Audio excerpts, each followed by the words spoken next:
새로운 비만 치료제가 나오면서 우리의 의지 문제가 아니었다는 걸 알게 되었습니다. 살을 빼고 이를 지속하는 것이 어려운 것은 각자의 의지보다도 생물학적 기전의 문제입니다. 사람들은 중독이 단순히 의지가 약하거나 사회에서 소외된 일부 사람들의 문제라고 생각하는 경향이 있습니다. 하지만 인간의 뇌는 먹을 게 풍요로운 상황이 아니라 부족한 상황을 대처할 수 있도록 진화해 왔습니다.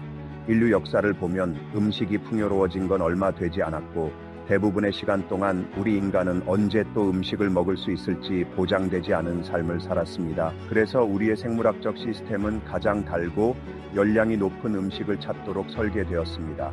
우리의 뇌는 주변의 여러 자극 중에서도 제일 눈에 띄는 자극에 집중하도록 설계되었습니다. We are honored to have Dr. David A. Kessler with us today, former commissioner of the FDA and chief science officer of the White House COVID-19 response team. You've recently published Diet, Drugs, and Dopamine. Could you please greet our Korean viewers and readers? 네, 안녕하십니까. 초대해 주셔서 감사합니다. I tried diet all my life, and very recently I successfully lost weight, starting running every second day. And I'm very proud that I lost more than 10 kilograms without drugs. But all my friends smilingly tell me, you should try GLP-1. That's much more effective. So also in your book, you describe the mechanism how GLP-1 works on our brain, on our desires. What would you advise me? I mean, should I try this drug for a more consistent effect? Or would you say if I can stay in the desired weight area with running, is that a better treatment? 저는 체중보다 건강을 먼저 고려해야 한다고 생각합니다. 살을 뺐냐 못 뺐냐가 아니라 건강하냐가 제일 중요합니다. 일단 먼저 미국인의 건강에 대해 자세히 말씀드리면서 이야기를 시작해 보겠습니다. 미국에서는 놀랍게도 전체 인구의 12.2%만이 대사적으로 건강한 상태입니다. 그 결과 고혈압, 체중 증가, 그리고 허리둘레 증가와 같은 다양한 심각한 건강 문제들이 나타나고 있는 실정입니다. 그리고 제가 아주 심각하게 생각하는 건 바로 독성 지방, 즉 복부 비만입니다. 지방 자체가 해로운 건 아닙니다. 하지만 복부에 과하게 쌓인 지방은 건강에 해가 됩니다. 복부 지방은 간과 심장 등 핵심 장기에도 붙어서 심장 질환, 신장 질환, 대사 질환을 유발하는 주범이 됩니다. 많은 사람들이 살이 많이 찌면 건강에 안 좋다는 걸 알고는 있지만 심각한 병의 직접적인 원인이라는 게 와닿지 않았을 겁니다. 이런 이유로 저는 복부 비만에 큰 관심을 갖게 되었습니다. 예전에 저에게도 다이어트는 큰 숙제였습니다. 제게 체중 관리는 어떻게 뭘 해야 할지 모르겠는 아리송한 영역이었습니다. 아까 다이어트가 삶의 큰 부분을 차지하는 평생의 숙권 사업이라고 말씀하셨는데 저도 똑같았습니다. 정말이지 저도 많이 공감합니다. 저는 의사이고 FDA와 코로나19 대응팀을 이끈 경험이 있습니다. 두 곳의 의과대학에서 학장도 맡았죠. 그럼에도 제가 도저히 할 수 없었던 것이 다이어트입니다. 체중을 감량해도 장기적으로 유지하지 못했습니다. 체중을 감량할 때마다 다시 살이 찌곤 했습니다. 제가 비만 해방을 집필한 이유도 바로 이 미스터리를 이해하고 싶어서였습니다. 왜 많은 사람들이 체중 관리에 그토록 애를 먹는지, 그리고 체중 관리가 왜 이토록 중요한지에 대해 말하고 싶었습니다. 이를 이해하면 다이어트 실패의 굴레에서 벗어나 비로소 건강을 제대로 되찾을 수 있을 겁니다. What really convinced me was the relationship between the fat, the metabolism, the desires, dopamine, and it builds a loop. If I have toxic fat, if I have too much weight, my metabolism is not good, then actually that reinforces my behavior to actually not make my situation better, but go into a toxic loop. But once you go the opposite way, it also changes our wanting and desire system through dopamine. So we could have different behavior. So all these loops connecting our behavior, our desires, our weight, and the fat. That was an interesting part of the book.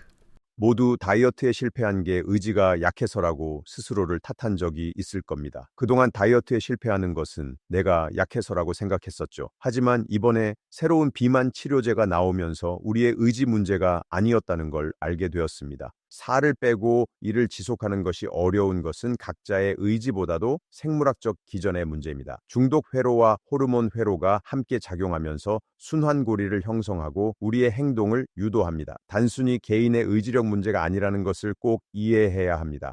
비만 치료제는 생물학적 기전에 직접 작용합니다. 이미 한번 시작된 악순환을 끊는 게 그토록 어려운 것은 중독 회로와 호르몬 회로가 작동하면서 중독이라는 악순환을 만들기 때문입니다.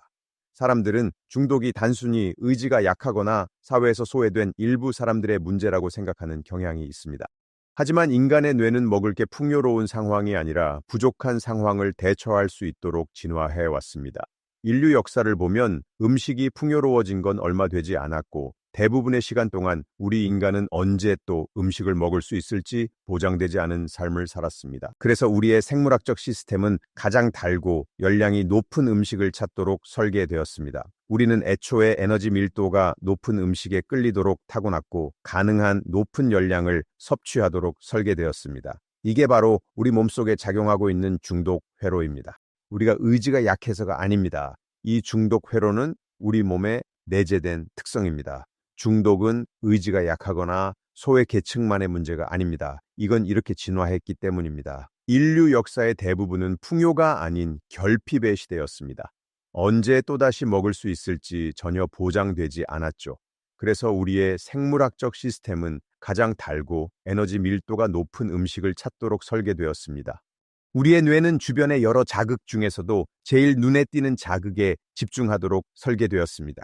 And the interesting thing is, in your former book, The End of Overeating, you addressed how processed foods drive overeating in exactly aiming at that weak point of our systems. So I found it interesting that you use the formulation ultra formulated food instead of ultra processed food. Could you explain this difference, why you use these different formulations? 뉘앙스가 다릅니다. 초조제라고 표현한 것은 설탕, 지방, 소금이라는 조합에 의도가 담겨 있기 때문입니다. 즉, 중독 회로를 자극시킬 지방과 설탕, 소금의 완벽한 삼박자를 고안해 내었다는 뜻입니다. 그게 바로 에너지 밀도가 높은 음식들입니다. 우리 뇌는 이런 음식을 찾도록 설계되어 있습니다. Yeah. So you emphasize that actually that kind of food the industry sells us is not naturally available, but that is ultra formulated. So that's why it is so addictive too, right? 네, 우리 뇌의 보상 회로를 자극하기에 최적화된 맛을 찾아냈다는 뜻이 담겨 있습니다. 지방, 설탕, 소금의 완벽한 삼박자라는 건 그런 뜻입니다. The industry is triggering these desires in us, but now in the new book, Diet, Drugs, and Dopamine, you tell us that we have an antidote to that kind of food. 비만 치료제는 단지 하나의 도구일 뿐이지 이게 최고고 완벽하다는 뜻이 아닙니다. 다른 좋은 방법들도 많습니다. 하지만 비만 치료제는 현대 사회에 만연해 있는 비만이라는 이 만성 질환의 악순환을 끊을 수 있는 촉매제가 될 수 있습니다. 그게 비만 치료제의 핵심입니다. 비만은 만성 질환이기에 도움을 받을 수 있지만 만병통치약은 아닙니다. 약은 그저 여러 방법 중에 하나일 뿐입니다. And you also use that description that ultra formulated foods are the new tobacco. And during your time at the FDA, you took on the tobacco industry. In your view, is today's food industry having some similarities with the tobacco industry? 니코틴과 초조제 식품을 만들어낼 때 모두 동물 실험을 합니다. 실험은 사람이 니코틴을 언제 투여할지 결정하지 않고 동물들이 원할 때 스스로 레버를 눌러 니코틴을 투여받는 방식으로 이루어집니다. 동물들은 니코틴에 중독되어 레버를 계속 누르게 됩니다. 초조제 식품과 니코틴 모두 우리의 기분을 바꿀 수 있습니다. 이 과정에는 세 가지 요소가 있습니다. 첫 번째는 신호로 촉발되는 욕구입니다. 여기서 신호란 특정 시간일 수도 있고 냄새일 수도 있습니다. 예를 들어 보겠습니다. 제가 10년 전에 갔던 가게 앞을 지나갔다고 해봅시다. 거기서 기가 막히게 맛있는 걸 먹었는데 제 뇌는 아직도 그 냄새를 기억하고 있습니다. 또 먹고 싶었죠. 그러니까 이 냄새라는 신호가 욕구를 촉발하는 겁니다. 먹고 싶다는 욕망에 사로잡히게 됩니다. 제가 참고 저항하려고 하면 더 강하게 갈망하게 됩니다. 그리고 제가 잘 몰랐던 것은 바로 중독에는 재발이 따르기 쉽다는 것이었습니다. 다이어트로 따지면 재발은 요요 현상이라고 할 수 있습니다. 우리가 요요를 겪는 주된 이유는 아까 말씀드린 중독 회로 때문입니다. 언제 한번 담배 피우는 사람을 지켜보십시오. 언제 담배를 피는지, 그리고 왜 담배를 피는지 살펴보십시오. 자신의 기분을 바꾸기 위해서 핀다는 걸 알 수 있을 겁니다. 자신의 음식 섭취 습관을 돌아보세요. 언제 음식을 집어듭니까? 하루 종일 계속 뭔가를 집어먹고 있을 겁니다. 우리는 기분을 바꾸기 위해 먹고 담배를 피우고 있습니다. Right. I actually published a paper on cue-induced nicotine addiction with an eye tracking and fMRI study. So I exactly feel what you mean.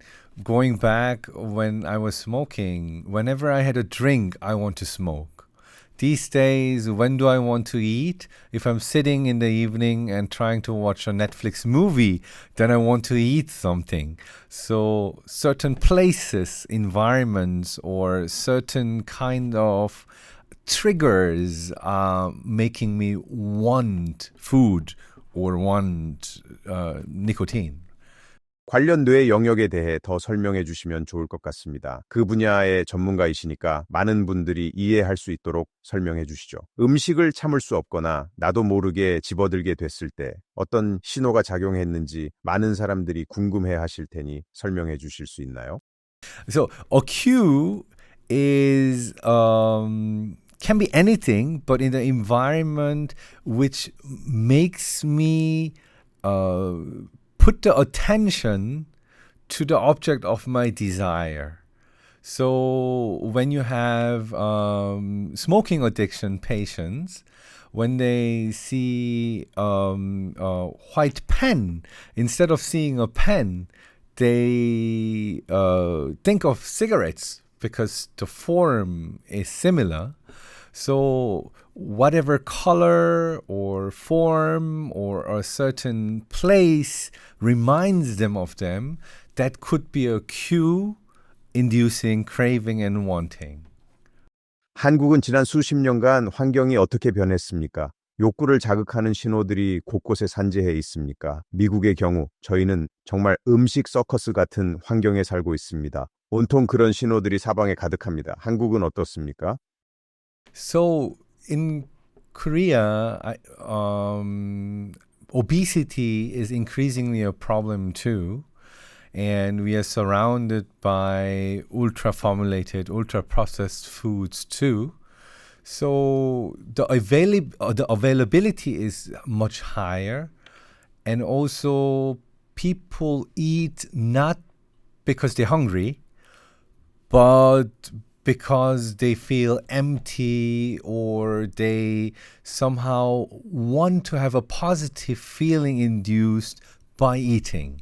그 공허함도 결국 특정 신호에 의해서 촉발되는 것입니다. 우리 뇌는 이런 식으로 작동합니다. 우리는 우리도 모르게 이런 순환고리에 갇히게 되는 것입니다. When your brain perceives this cue, you're already out of balance. That means your balance is only restored when you get the object of desire. That's the dangerous thing, right? 하지만 그게 우리에게 뭔가 문제가 있다는 뜻은 아닙니다. 그냥 우리 뇌가 원래 그렇게 설계되었기 때문에 그런 겁니다.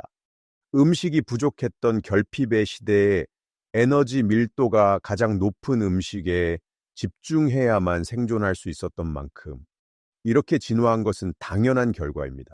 But now we are living in a world of abundance, so the situation has changed. So we need a new strategy. 제가 항상 생각해 왔던 점이자 아주 흥미롭게 여기는 점이 있습니다. 그게 뭐냐면 대략 1980년대부터 수십 년간 미국에서는 큰 변화가 생겼습니다. 바로 비만과 내장 지방이 본격적으로 늘어나기 시작한 것입니다. 단순히 체지방량이 올랐다는 게 문제가 아니라 독성 지방이 늘었다는 것이 문제입니다. 다시 말씀드리지만 여기서 독성 지방이란 복부 내장 지방입니다. 내장 지방이 간과 심장, 췌장으로 침투하여 온갖 독성 물질과 염증성 물질을 끊임없이 내뿜습니다. 이러한 물질들은 신체 조직을 손상시키고 염증 반응을 악화시킵니다. 이른바 염증 칵테일이라고 불리는 이러한 물질들은 우리 몸의 여러 장기를 뒤덮으며 10여 가지가 넘는 암을 유발하기도 합니다. 혹시 제가 틀렸다면 언제든지 바로잡아 주십시오. 저는 문화적 환경이 식습관과 뇌에 미치는 영향에 대해서 많은 관심을 가지고 있습니다. 사실 저는 몇십 년 동안 한국인들은 건강한 신체를 갖고 있다라고 생각했습니다. 이런 고정관념을 갖고 있었던 점에 대해서 혹시라도 신뢰가 될 수 있는 만큼 사과의 말씀을 드립니다. 저는 한국인들의 탄탄하게 균형 잡힌 신체가 좋아 보였습니다. 하지만 이제 저는 이런 나라별 차이를 보면서 다른 생각이 듭니다. 이런 나라별 차이는 주변 환경과 우리 뇌에 내재된 욕구 사이클에 미치는 영향이 얼마나 큰지 증명하고 있다고 생각합니다. 신호를 보고 욕구를 느끼는 기전은 우리 모두의 뇌에 있습니다.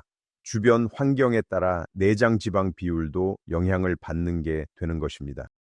So I've been thinking, why do Koreans become more obese and why do they become similar to America? And one reason you could find in the abundance and the food industry going into the same direction with America, that's one factor. But another part, what I think is very crucial is the stress and mental emptiness people feel. Because what makes them crave more food is actually not just biological hunger itself, but they feel psychologically empty, but that felt emptiness is making them believe they can fill it with food. And at the end, it's the same reward system in the brain, which is out of balance. 그러면 장 박사님께서는 자라오시면서 또는 힘들었을 때 어떤 기분이셨습니까? 그때 음식을 어떻게 대하셨나요? Usually, when I observe myself, when do I gain weight and especially toxic fat around my belly? It's when I'm not feeling happy in my life. When I'm not happily surrounded by friends, having a purpose in life and feeling like everything is going well, in those times I don't gain usually weight. But whenever I'm in a very unhappy state, somehow not satisfied with my life, I recognize I gain weight, I overeat, and I actually start craving food. 예, 그럴 때 음식을 어떻게 활용하시나요? 기분 전환으로 음식을 먹나요? Yes. 주로 언제 그러십니까? 아침에 그러십니까? 아니면 오후나 저녁에 주로 그러십니까? 언제 특히 통제력을 잃고 먹고 싶은 욕구를 참지 못하시나요? 특정한 때가 있으십니까? It's usually in the evening until the night. 흥미롭군요. 우리가 정확한 원인을 완벽히 이해하지는 못합니다. 하지만 그건 심리적인 문제 따로 생물학적인 문제 따로 구분된 것이 아닙니다. 모두 도파민 회로의 작용에 해당됩니다. 그리고 스트레스도 마찬가지입니다. 스트레스는 보상에 대한 욕구, 즉 기분을 바꾸고 싶다는 욕구를 일으킵니다. Also, sleep deprivation changes our reward system and dopamine production. So, when you are sleep deprived, then you also have higher food craving, isn't it? 정확합니다. 의대생 시절이나 이 책을 쓸 때처럼 밤 10시 넘어서 일을 해야 할 때가 있습니다. 아무래도 과거에 습관이 있다 보니까 이런 생각이 막 들었습니다. 앞으로 2-3시간은 더 일해야 하는데 이걸 어떻게 해내지? 그리고 그럴 때마다 당장 냉장고로 달려가고 싶다는 욕구가 막 솟습니다. 가서 뭐 좀 먹을까? 늦게 먹으면 안 되는데 참을까? 이런 생각이 머릿속에서 눈덩이처럼 커집니다. 이런 식으로 음식을 갈망하게 되는 겁니다. 말하자면 이런 게 바로 신호로 촉발되는 욕구라고 할 수 있습니다. 지방, 설탕, 소금을 먹으면 순간적으로 기분이 나아지기 때문에 갈망하게 되는 겁니다. 하지만 사실 이 행동은 궁극적으로 기분을 더 안 좋게 만듭니다. It's true. And also, if I'm writing on a paper and the sentences are flowing, I don't go and look for food, I write. But whenever my sentences are not flowing and I want something to make me happier or feel better, then instead of writing, I go down and bring a cup of ramen and eat that and try to satisfy myself. And that's also dopamine. 네, 바로 그겁니다. 도파민은 쾌락이 아니라 말씀하신 대로 무언가 하고 싶게 만드는 욕구이고 주의 집중과 관련된 호르몬입니다. 욕구를 불러일으키죠. 제가 만약 10년이나 20년 일찍 태어났다면 아마 저는 지금 흡연자일 겁니다. 장 박사님도 금연이 더 힘들었을 거고 저는 음식 대신 니코틴을 보상으로 여겼을 겁니다. Because it temporarily helps your brain to focus, gives you satisfaction, and makes you focus for a while too. 잠시뿐입니다. For a while. 하지만 효과가 사라지고 나면 어떨까요? There's a higher craving. 맞습니다. 효과가 사라진 자리에 공허함이 찾아올 겁니다. 초조제 식품이 주는 효과가 사라지면서 그 빈자리에 공허함이 밀려 들어오는 겁니다. So I found it very interesting that you point out those similarities between nicotine addiction and food addiction. And basically, the toxic loop is the same. 그 둘의 보상 회로는 같습니다. 하지만 우리 몸에는 보상 회로뿐만 아니라 소화계나 신진대사에 작용하는 회로도 있고 이게 또 뇌와 연결되어 있다는 사실도 간과해서는 안 됩니다. 여러 악순환을 만들어내는 회로가 있고 그중에 중독 회로가 있는 것입니다. 이 외에도 다른 악순환들이 있습니다. 대표적인 악순환은 인슐린이 지나치게 분비되는 것입니다. 정제 탄수화물은 인슐린 수치를 급격히 높입니다. 미국에서는 지금 아주 심각한 수준의 고인슐린 혈증이 만연해졌습니다.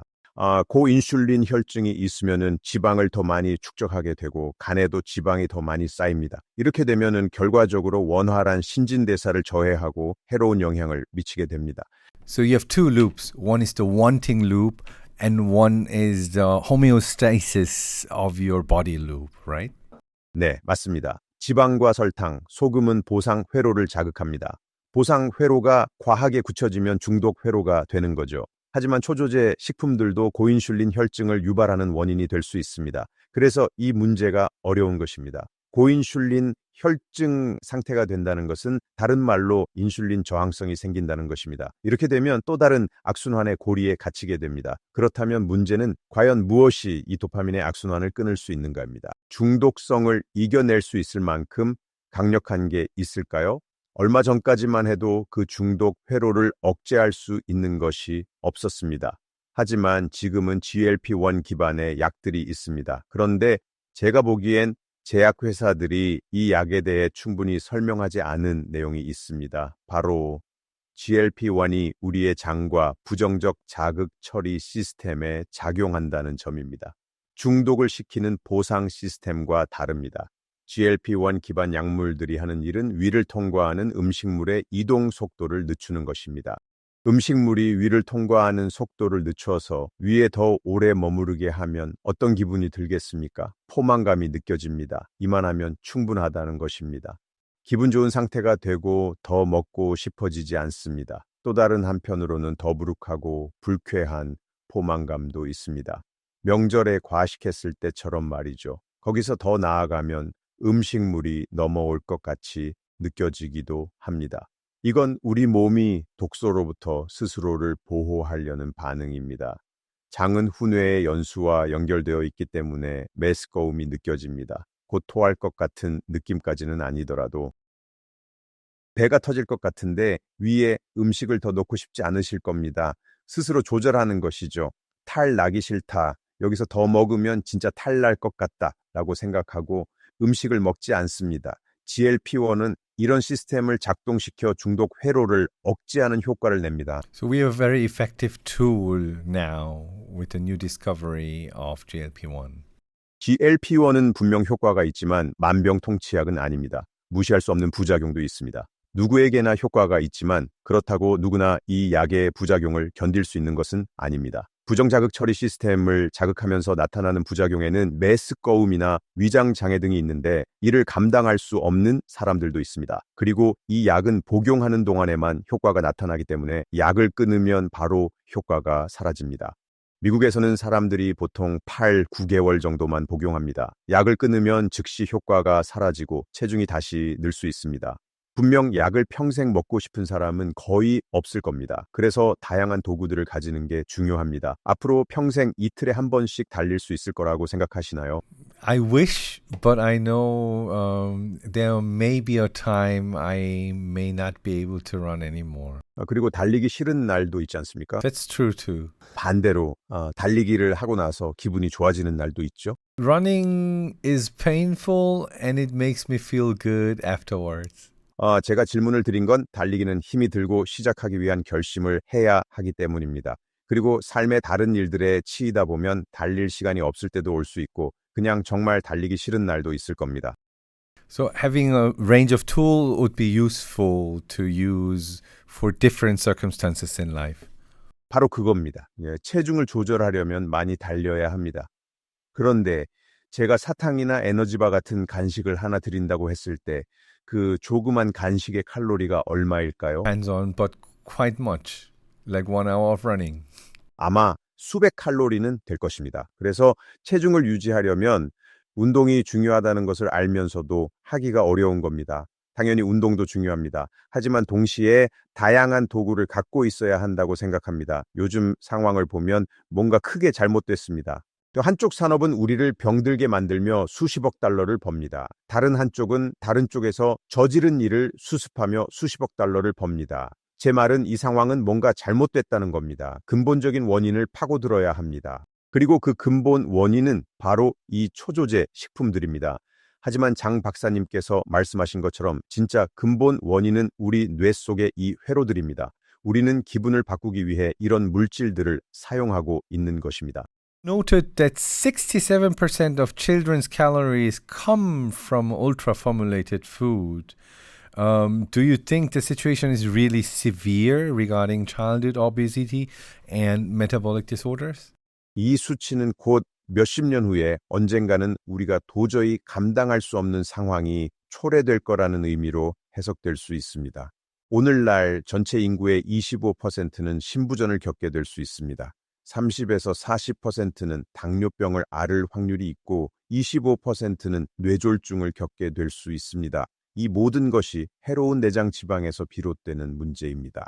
So when we roll back and ask, what are the first concrete steps someone could take to break free from food addiction? 이것이 의지력의 문제가 아니라 생물학적 기전의 문제라는 것을 먼저 이해해야 합니다. 여러분의 잘못이 아닙니다. 그리고 이것을 혼자서 해내기는 매우 어려워도 도움이 될 수 있는 여러 도구들이 있습니다. 그런 도구들이라 함은 먼저 약물치료, 영양요법, 행동치료, 운동 등이 있습니다. 하지만 도움이 필요합니다. 의료적인 도움을 받고 영양사를 통해 식단과 관련한 도움을 받을 수 있습니다. 그래서 적극적으로 도움을 청하는 것이 중요합니다. 체중이 늘고 주는 것은 우리의 선택이 아니더라도 도움을 받을지 말지는 우리가 선택할 수 있는 부분입니다. 이제는 방법이 있습니다. 물론 그 도구를 받기 위해서는 의료진의 도움이 필요합니다. 낙인의 대상도 아니고 부끄럽게 생각할 이유도 없습니다. 다시 말씀드리지만 이 약들이 모든 사람에게 맞다는 건 아닙니다. 어쨌든 분명한 것은 포만감을 잘 못 느끼게 태어났거나 도파민 회로가 더 민감하다는 게 부끄러워할 일이 아니라는 것입니다. 그러므로 얼마든지 도움을 받으실 수 있습니다. 전문적인 의료진의 도움과 영양 관리가 필요합니다. It's not someone's fault and not someone's willpower problem, but it's the biology of our brains, how we react to the stimuli in our environment, and the environmental inputs or stimuli are somehow driven by ultra formulated foods and the food industry. So that means we are not in an optimal situation of getting the right stimuli in our environment. So we need to be able to know that sometimes we need to seek help and use the tools given to us to counteract. 한 가지 여쭤보겠습니다. 장 박사님의 부모님, 조부모님 시대의 식생활 환경이 어땠습니까? 어떤 환경에서 자라셨을까요? Our grandparents' situation would be very similar to the Sardinia example you're writing in your book. So, living in a more scarce environment where you didn't have enough to eat. So, thereby pushed to actually eat more healthy, move more, and not having this abundance we have now. So, from the parent generation towards our generation, the situation has changed throughout the world, but also in Korea. That we are constantly having choices, options to fill our stomachs now. 그분들은 아주 규칙적인 식사를 하셨을 것입니다. 정해진 끼니에만 식사를 하셨을 겁니다. 그런데 우린 그걸 바꿨습니다. 지방과 설탕, 소금으로 초조제된 식품들을 곳곳에 깔아놓고 24시간 언제든 먹을 수 있는 환경으로 바꾸었습니다. 언제든 가서 먹는 게 사회적으로 당연하게 되어버렸습니다. 맞습니다. 끼니 사이에 먹는 게 사회적으로 이상한 일이 아닙니다. 그 두 세대만 거슬러 올라가도 그렇지 않았습니다. 그때는 식습관을 조절하는 데 도움이 되는 문화적인 장치들이 있었던 데다가 애초에 지금 현대 사회처럼 음식이 풍족하지도 않았습니다. 더 정확히 말하자면 과거에는 음식이 부족한 환경에서 살았습니다. 그런데 이 초조제 식품은 어떻습니까? 우리 몸에 어떤 영향을 미치죠? 초조제 식품은 음식 본래 구조를 바꾼 식품입니다. 에너지 밀도가 높은 성분만 쏙 빼내서 한데 섞어버리는 것입니다.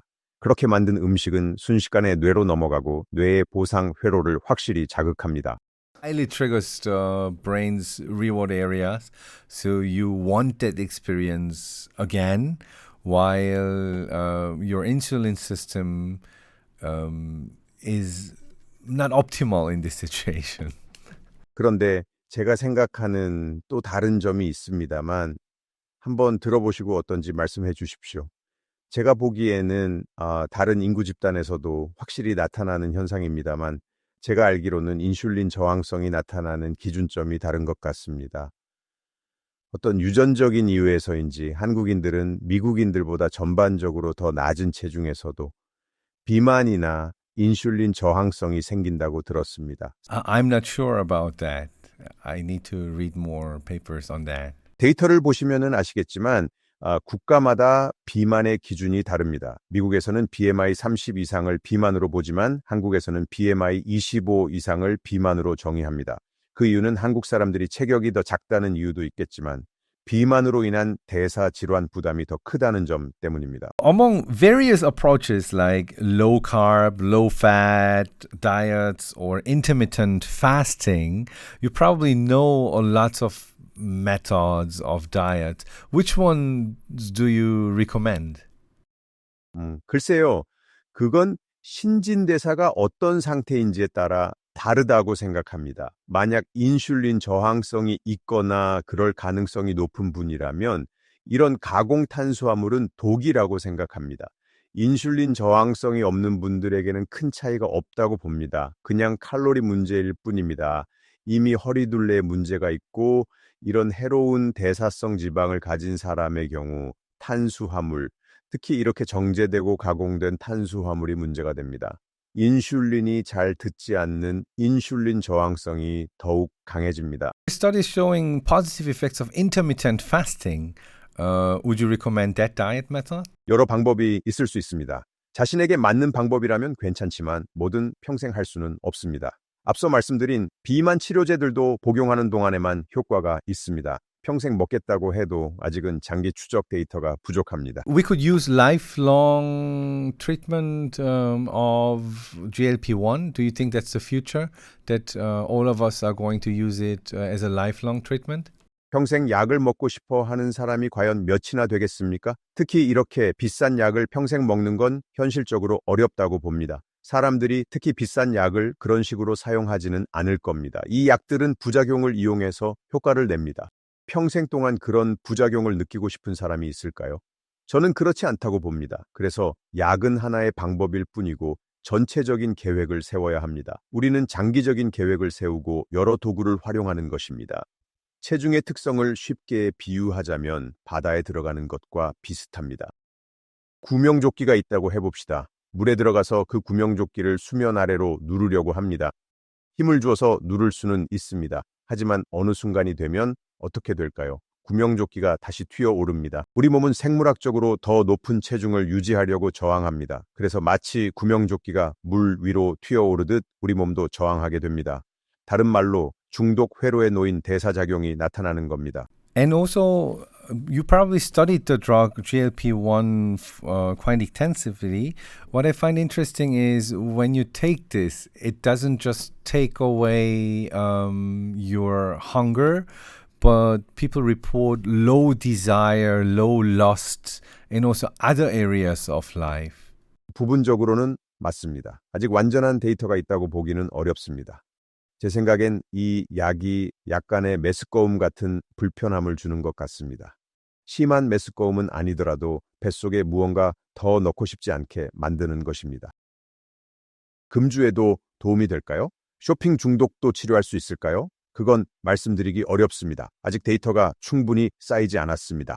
이 약이 부정적 자극 처리 시스템을 자극하는 건 맞습니다. 어떤 사람들에게는 상당히 괴로울 수도 있다고 생각합니다. 이 약의 한 가지 큰 특징은 효과가 사람에 따라서 매우 다르게 나타날 수 있다는 겁니다. 저는 이 약이 체중 감량에 큰 효과를 나타낸다고 생각합니다만 각자가 이 약을 어떻게 받아들이고 이 약이 각자에게 미치는 영향도 다 다를 수 있습니다. So now I want to ask you, because you have been for a long time at governmental agencies, at the FDA, and you also strengthened nutrition labeling regulations. So what do you propose would be changes in society which should happen regarding food regulations or giving us healthier habits? What could change? 반대로 제가 한번 여쭈어 보겠습니다. 우리 시대의 가장 큰 공중보건 성공 사례가 무엇이라고 생각하십니까? 담배입니다. 오늘날 우리가 담배를 보는 시각은 30년 전과 매우 달라졌습니다. 특히 미국에서는 20세기 초만 해도 담배가 섹시하고 멋지고 쿨한 것으로 여겨졌습니다. 말보로의 카우보이 이미지를 생각하면 알 수 있습니다. 하지만 지금은 그렇지 않습니다. 이걸 어떻게 해냈는지 생각해 보십시오. 우리는 담배에 대한 인식을 바꿨습니다. 이 물질을 바라보는 시각 자체를 바꿨습니다. 과거에는 담배를 친구처럼 우리에게 필요한 존재로 여겼습니다. 지금은 우리에게 해로운 물질로 여깁니다. 이게 바로 결정적인 인식의 전환입니다. 결국 물질에 대한 사람들의 인식이 핵심입니다. 만약 제가 이런 초가공식품, 초조제 식품을 보면서 저건 음식도 아니야 라고 생각하게 된다면 어떻게 될까요? 저런 건 먹고 싶지 않아. 저걸 먹는다고 기분이 나아지는 것도 아니야. 오히려 공허함만 남을 거야. 당장의 10분은 기분이 좋을지 몰라도 1시간 뒤에는 불쾌한 감정만 남겠지 라고 생각할 것입니다. 결국 우리가 개인적으로 그리고 사회적으로 이 중독적인 물질을 어떻게 바라보느냐가 관건이라고 생각합니다. 한국에서는 초조제 식품을 어떻게 인식하고 있습니까? So what you say is we need a change of perception, so that people know that ultra-formulated, ultra-processed foods are causing harm. 나는 저걸 원치 않아. 그런 기분을 느끼고 싶지 않아. 내 몸에 해로운 걸 먹고 싶지 않아 라는 걸 깨닫고 인식을 바꾸게 되면 욕구를 자극하는 신호들을 보면 어떻게 느낄 것 같습니까? 인식을 바꾸면 어떤 일이 일어날까요? 어떤 것에 부정적인 프레임이 씌워지면 어떻게 행동하게 될까요? You have aversive behavior. 음식은 더 어려운 문제입니다. 생존에 필요한 음식 자체가 나쁜 건 아니기 때문입니다. 담배는 멀리하면 그만이지만 문제는 바로 이 고도로 조작된 식품, 초조제 식품, 정제된 가공 탄수화물입니다. So we need to know what is good food and what is harmful food. And once we develop this perception and many people know to distinguish it, there might be a change of behavior in the society.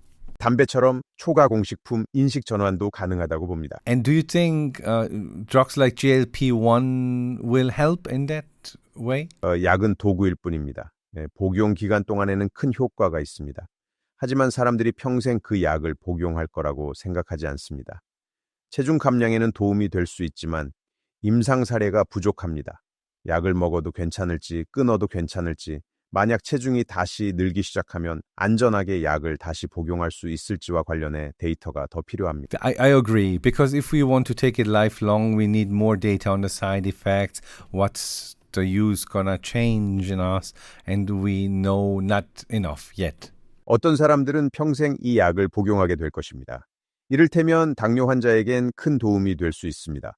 물론 단점도 있고 모두에게 맞는 약은 아닙니다. 하지만 부끄러워할 필요는 없습니다. 낙인을 찍을 만한 대상도 아닙니다. 적극적으로 도움을 요청해야 합니다. 자신에게 맞는 약이라면 복용해도 좋습니다. 이점에 비해 위험을 감수할 만하고 건강을 되찾고 싶다면 이건 정말 큰 선물입니다. 저는 정말 장 박사님처럼은 못했을 겁니다. 저는 정말이지 장 박사님처럼 달리기로 다이어트 했으면 실패했을 겁니다. 바로 옆방에 러닝머신이 있는데 저는 분명 달리기만으로는 살을 빼지 못했을 겁니다. So, I'm a fan of the studies of Dr. Bruce Alexander in addiction research, because he brought the importance of society or environment into the game. The Rat Park experiment. Okay, so the very classic experiment of Dr. Wegener, showing that when rats get addicted to a substance or to a behavior, they pull the lever forever, don't eat, don't sleep, and just pull the lever to get pleasure, like dopamine and dopamine again.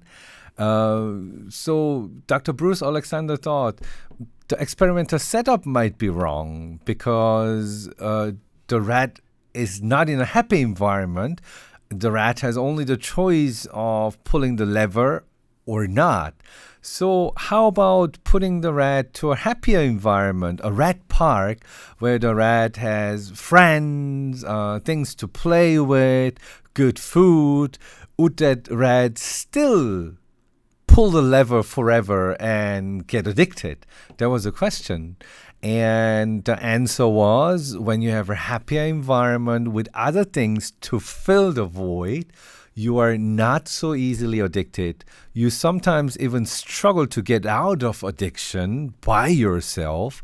And that's a very enlightening experiment. And I think we could also put it to the current situation of food addiction. Why do people try to fill the void with food? And how can we fill the void? And the answer lies in actually generating a happier society where people can play, trust, collaborate more with each other, where they have better food to eat, happy exercises. If we can provide that environment, then we could fight food addiction as well, right?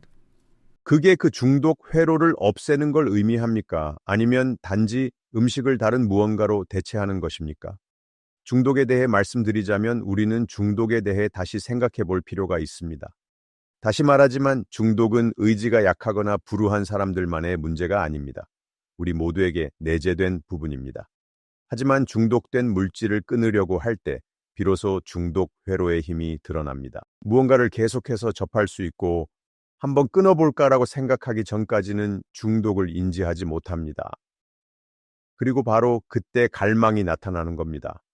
그러니 그 실험이 시사하는 핵심은 쥐가 중독 반응을 멈췄는지, 다시 말해 중독 회로를 채우는 다른 대체물을 제공했는지의 여부를 보는 것이라고 생각합니다. 그리고 그 쥐들은 굳이 끊으려고 노력하지 않습니다. 중독이라고 부르는 건 우리 몸에 해로워서 반드시 끊어야만 하는 겁니다. 쥐들은 그렇지 않습니다. 만약 기분 좋게 만들어주면서도 굳이 끊을 필요가 없는 것들을 계속 접할 수 있다면 그 중독 회로의 힘을 경험할 일은 없을 것입니다.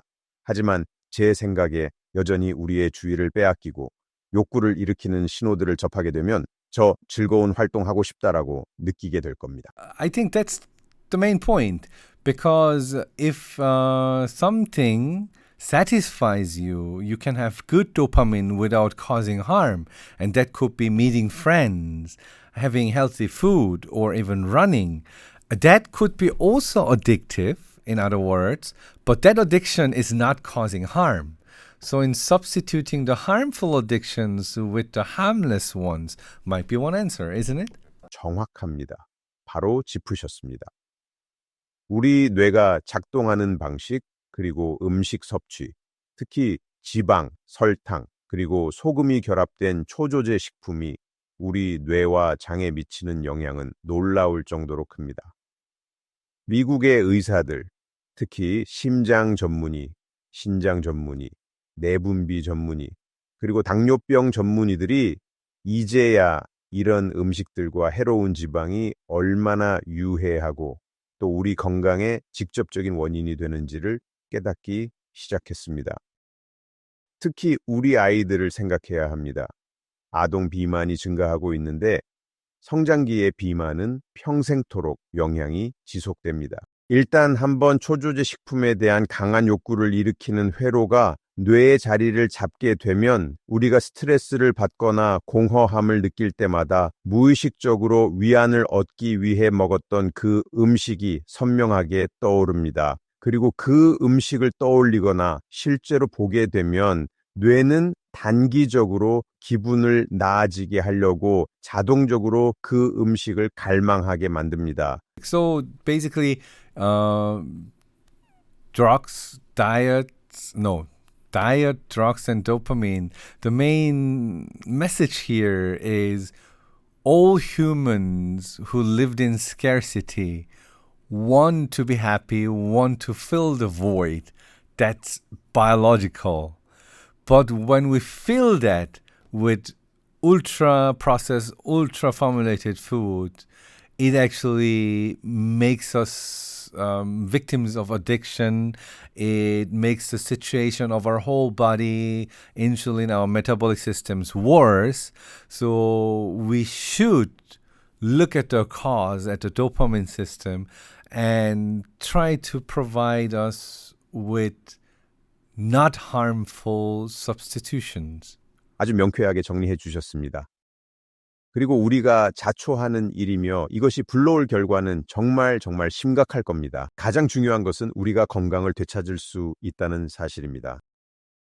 특히 노년기에는 이 문제로 인해 장애를 겪을 가능성이 커지고 건강 수명이 줄어들 것입니다. 우리가 조치를 취하지 않는 한 이런 신진대사 문제 때문에 더 오랜 기간을 질병으로 고통받게 될 것입니다. 그러니 도움을 요청하는 것이 첫걸음입니다.